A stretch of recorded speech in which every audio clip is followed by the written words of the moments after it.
नमस्कार दोस्तों, आपका हमारे YouTube चैनल भक्ति ज्ञान त्योहार में स्वागत है।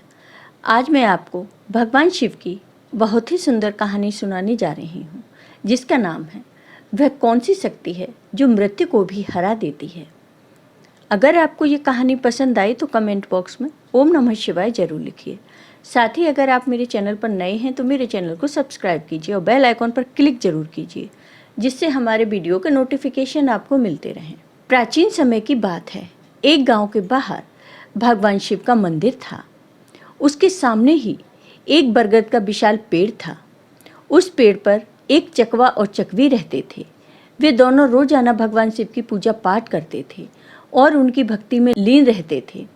एक दिन चकवी ने चकवा से पूछा, हे स्वामी, मेरे मन में कई दिनों से 3 प्रश्न उठ रहे हैं। आज मैं तुमसे इन तीनों प्रश्नों के उत्तर जानना चाहती हूँ। मेरा पहला प्रश्न है, इस संसार में सबसे बड़ी शक्ति कौन सी है जो मृत्यु को भी हरा दे? मेरा दूसरा प्रश्न है, सबसे बड़ा दान क्या है? और मेरा तीसरा प्रश्न है, सबसे बड़ा धर्म क्या है? फिर चकवी की बात सुनकर चकवा कहने लगा, हे प्रिय, मैं तुम्हें मेरा प्रत्यक्ष देखी हुई घटना सुनाता हूँ। उस घटना को सुनने के बाद तुम्हें तुम्हारे तीनों प्रश्नों के जवाब मिल जाएंगे। एक शहर था। उस शहर में एक सेठ जी रहते थे, जो एक सामंत के उच्च पद पर नियुक्त थे। उस सेठ का एक लड़का था। एक दिन सेठ के लड़का भ्रमण के लिए घर से घोड़ा लेकर निकला। घूमते घूमते उसे प्यास लगने लगी। थोड़ा आगे चलने पर उसे एक पानी की प्याऊ दिखाई दी। फिर उसने वहां जाकर पानी पिया और अपने घोड़े को भी पानी पिलाया और थोड़ी देर वहीं बैठकर विश्राम किया। विश्राम करते हुए उस लड़के ने देखा कि वहां बहुत से यात्री आ रहे थे और जा रहे थे और पानी पीने के बाद बड़ा आशीर्वाद दे रहे थे। वे यात्री कह रहे थे, बहुत ही अच्छा काम कर रहा है यह पानी पिलाने वाला। पानी पिलाने वाले को भगवान हमेशा खुश रखे। यह आशीर्वाद राहगीर देते जा रहे थे। इस बात को वह लड़का सुन रहा था। लड़का सोचने लगा कि मैं एक प्याऊ खोलूंगा और वहां मैं हर राहगीर को पानी पिलाऊंगा। यह सोचकर वह लड़का घर चला गया और अपने पिता से कहने लगा, पिताजी, मुझे किसी काम के लिए आपकी मदद चाहिए। तो सेठ जी ने कहा, क्यों बेटे, क्या काम है? तब लड़के ने कहा कि पिताजी, मैं पानी पिलाने के लिए प्याऊ खोलना चाहता हूँ। तो सेठ जी कहने लगे, हमारे घर में क्या कमी है, हम एक प्याऊ खुलवा देंगे और उस पर एक नौकर रख देंगे। तो लड़का अपने पिता से कहने लगा, नहीं पिताजी, मैं अपने हाथों से पानी पिलाऊंगा।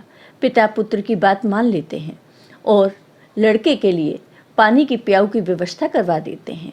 अब लड़का एक ऐसे स्थान पर प्याऊ बना लेता है जहां 5-5 किलोमीटर तक कहीं पानी की व्यवस्था नहीं थी।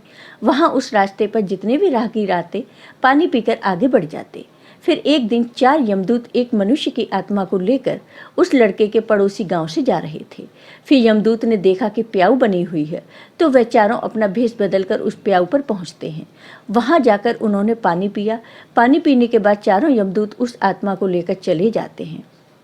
उसके बाद जब भी यमदूत उस क्षेत्र में आते तो उस लड़के की प्याऊ पर पानी पीकर जाते। फिर एक दिन लड़के ने जब उन्हें देखा तो कहने लगा, भाई, तुम 4 दिन पहले आए थे, तुम अब कहाँ जा रहे हो और तुम कौन हो? तब वह चारों कहने लगे, हम व्यापार करते हैं और इस रास्ते से 2-4 दिन में आते जाते रहते हैं। तब लड़के उनकी बातों पर विश्वास कर लेता है और फिर लड़का उन चारों को हर बार की तरह स्वागत करता है, मीठा और ठंडा पानी पिलाता है। धीरे धीरे समय बीतने लगा और जब भी वे यमदूत वहां आते तो वह लड़का उन्हें पानी पिलाता। अब चारों यमदूत उस लड़के के मित्र बन गए। इसके बाद जब भी वह चारों यमदूत उस मार्ग से आते तो लड़के की प्याऊ पर जरूर आते और वहां बैठकर उससे बातें करते और फिर चले जाते। अब लड़के के विवाह का समय आया तो लड़के ने अपने उन चारों मित्रों को निमंत्रण दिया। फिर वे चारों यमदूत उसके विवाह में सम्मिलित हुए। विवाह होने के बाद लड़का अपनी पत्नी को अपने घर ले आया। उसके बाद कुछ समय और निकला।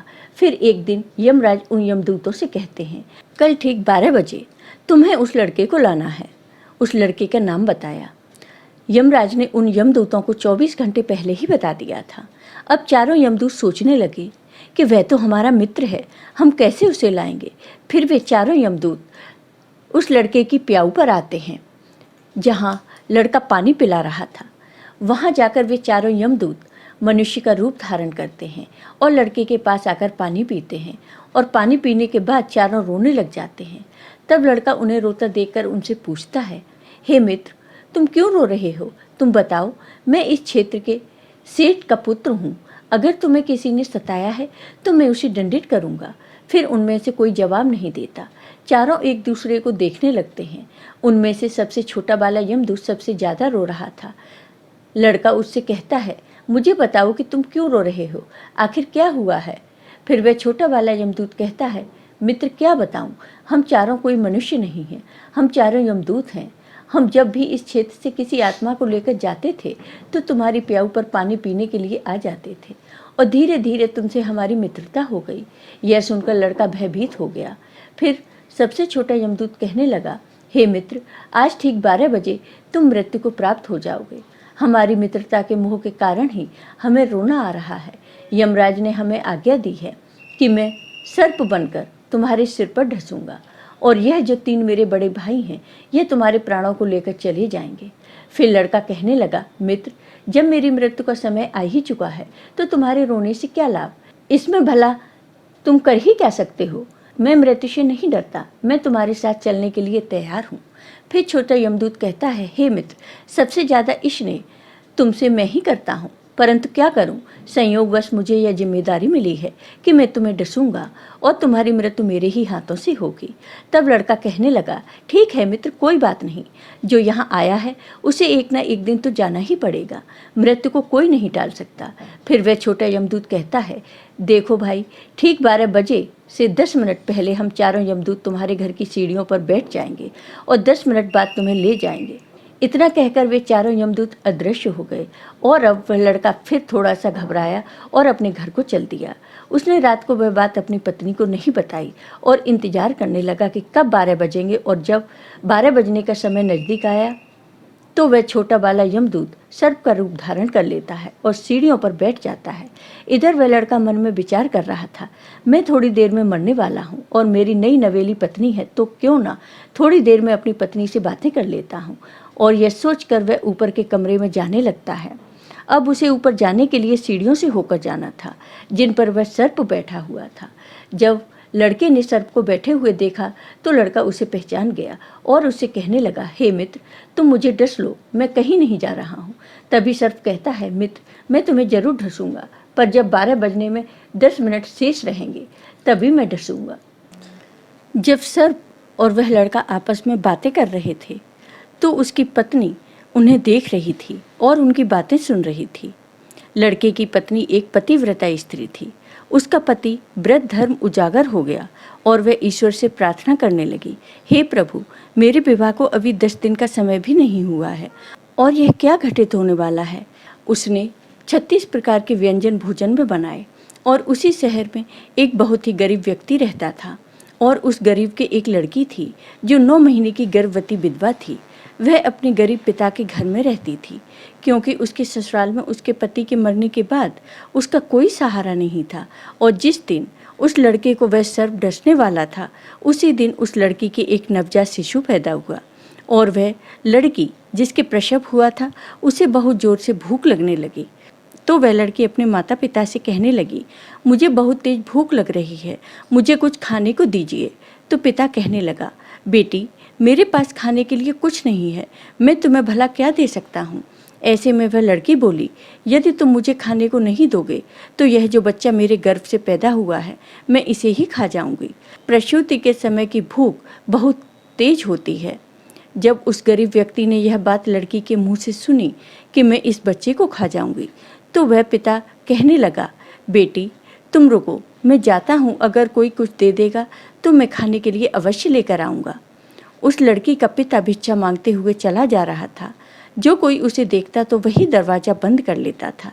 इस प्रकार चलते हुए वह व्यक्ति उसी सेठ के घर के पास आया जहाँ उस लड़के से उसका काल सर्प बनकर बातें कर रहा था और उसकी पत्नी छत से उसे देख रही थी और ईश्वर से प्रार्थना कर रही थी। तभी वह मांगने वाला आवाज़ लगाता है, मुझे कोई भोजन दे दीजिए, मेरी लड़की को प्रसव हुआ है, उसने एक नवजात शिशु को जन्म दिया है और मेरे पास उसको खिलाने के लिए कुछ भी नहीं है, वह नवजात शिशु को खाने वाली है। जब यह बात उस लड़के की पत्नी ने सुनी तो वह सोचने लगी, कुछ समय बाद मेरा पति मर जाएगा और मैं विधवा हो जाऊंगी और मुझे अपने पति के साथ सती होना पड़ेगा, तो यह भोजन किस काम आएगा जो मैंने बनाया है। इस भोजन को मैं उस भिखारी को दे देती हूँ। फिर उसने वह भोजन उस गरीब व्यक्ति को दे दिया। तब भोजन को लेने के बाद गरीब व्यक्ति वापस उसके घर चला जाता है और जब तक वह लड़का और सर्प बातें कर रहे थे तब तक वह गरीब आदमी जाकर उस भोजन को अपनी लड़की को खिला देता है।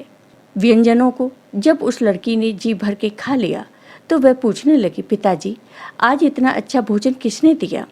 तब उसके पिता ने कहा, बेटी हमारे गांव के सेठ साहब की जो पुत्र वधू है जिसका विवाह अभी कुछ ही दिन पहले हुआ था, उसने ही मुझे यह भोजन दिया है।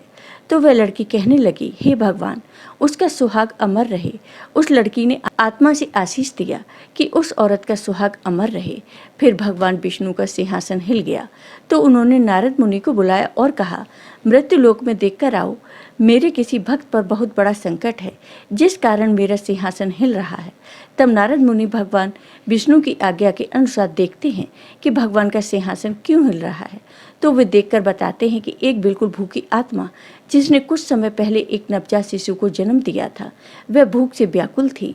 उसे भोजन मिलने के कारण उसने अंतर आत्मा से यह कह दिया कि भोजन देने वाली औरत का सुहाग अमर रहे, अर्थात उसका पति जीवित रहे। और उधर यमराज ने उसके पति के प्राण लेने के लिए यमदूतों को भेज दिया है। वो बस 10 मिनट बाद ही उसके प्राण लेने वाले हैं। नारद मुनि भगवान विष्णु से कहते हैं, हे प्रभु प्रकृति के नियमों के अनुसार उस लड़के की मृत्यु का समय आ गया है और उसे लेने के लिए यमदूत उसके घर पर बैठे हुए हैं। उधर एक दिव्य आत्मा ने अपनी संपूर्ण शक्ति से उस लड़के की पत्नी को आशीर्वाद दे दिया है कि उस औरत का सुहाग अमर रहे। फिर भगवान विष्णु कहने लगे, मुझे उस आत्मा का मान रखना पड़ेगा, चाहे मेरे कार्य में परिवर्तन ही क्यों न हो जाए। भगवान विष्णु अपने भक्त की रक्षा करने के लिए उस प्रसव वाली लड़की की आत्मा के वचन को उस लड़के पर कवच बनाकर डाल देते हैं।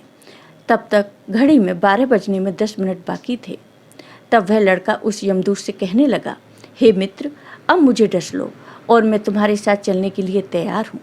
फिर उस सर्प ने उस लड़के को डस लिया और सर्प सोचने लगा कि 10 मिनट में यह लड़का मर जाएगा, लेकिन 10 मिनट बाद भी उस लड़के को कुछ नहीं हुआ। फिर सर्प कहने लगा, हे मित्र तुम्हें कुछ हो रहा है क्या। तब वह लड़का कहने लगा, मित्र मुझे तो कुछ नहीं हुआ। फिर सर्प ने उसके ऊपर तीव्र विष डाला, परंतु उस लड़के की रक्षा स्वयं भगवान विष्णु कर रहे थे, जिस कारण से सर्प के विष का असर उस लड़के पर नहीं हुआ। वह लड़का सर्प से कहने लगा, हे मित्र तुम मुझे पूरी ताकत से ढसो। फिर तीसरी बार भी उस सर्प ने पूरी शक्ति से उस लड़के को ढसा, परंतु उस लड़के का बाल भी बांका नहीं हुआ। फिर लड़के को जीवित देखकर चारों यमदूत हक्के बक्के रह गए और कहने लगे, हमें इसके लिए यमराज के पास जाना पड़ेगा।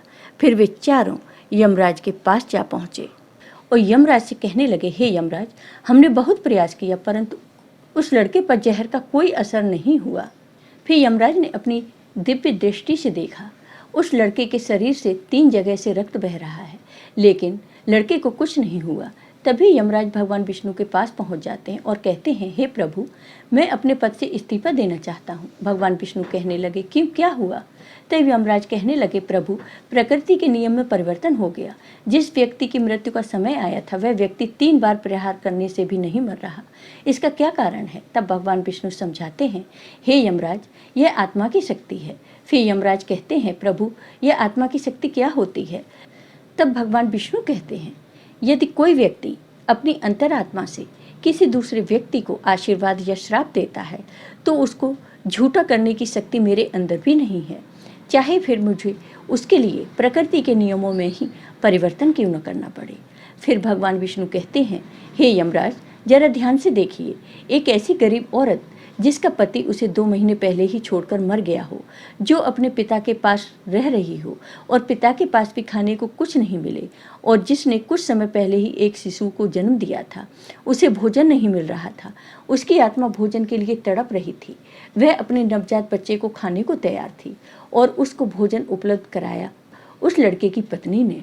और उस औरत ने उसे ऐसा आशीर्वाद दिया कि उसका सुहाग अमर हो जाए। मुझ में एकाग्र होकर जो व्यक्ति आशीर्वाद या श्राप देता है, मैं उसके वचन को कभी झूठा नहीं होने देता हूँ। हे यमराज, इसलिए तुम्हें उस लड़के की आयु 100 वर्ष और बढ़ानी होगी। फिर यमराज उस लड़के की आयु 100 वर्ष बढ़ा देते हैं। फिर चकवाक कहता है, हे चकवी, तुम्हारा पहला प्रश्न था कि संसार में सबसे बड़ी शक्ति कौन सी है जो मृत्यु को भी हरा देती है। तो समझ लो, सबसे बड़ी शक्ति होती है आत्मा की शक्ति। यदि कोई व्यक्ति आत्मा से आशीर्वाद दे या श्राप दे तो उसे भगवान कभी टाल नहीं सकते। तुम्हारा दूसरा प्रश्न था कि सबसे बड़ा दान क्या है। तो समझ लो, हमें अन्न का दान करना चाहिए। अन्न का दान सबसे बड़ा दान माना जाता है। भूखे को भोजन कराना सबसे बड़ा दान होता है। तुम्हारा तीसरा प्रश्न था कि सबसे बड़ा धर्म क्या है। तो समझ लो, जहाँ आवश्यकता हो उस स्थान पर दिया गया दान सबसे बड़ा धर्म होता है। उससे बड़ा कोई धर्म नहीं होता। जहाँ आवश्यकता है वहाँ आप दान दीजिए, उस समय उससे बड़ा कोई धर्म नहीं होता।